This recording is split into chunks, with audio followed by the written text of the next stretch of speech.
Ang punto ng artikulasyong panlabi ay nangangahulugang ang labing ibaba ay dumidikit sa labing itaas. Ito ang mga halimbawa. Letrang B. Bata. Letrang P. Puno. At letrang M. Mesa. Pangipin naman ay nangangahulugang ang dulong dila ay dumidikit sa bahagi ng mga ngipin sa itaas. Narito ang mga halimbawa. Letrang T. Tao. Letrang N.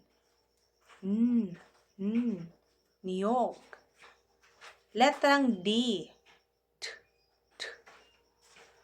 Dagat. Ang panggilagid naman ay nangangahulugang ang ibabaw ng dulong dila dumidiit sa punong gilagid. Mga halimbawa. Letrang L.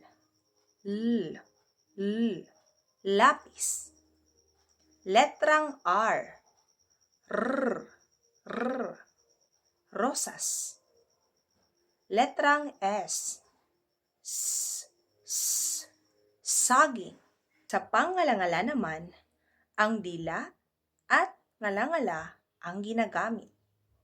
Mga halimbawa. Letrang Y. Yellow. Letrang K. Keso. At letrang G. Gatas. At sa panlalamunan naman, nagmumula sa lalamunan ang tunog. Mga halimbawa. Letrang H.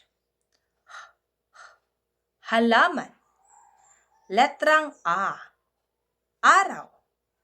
At letrang O. Oras.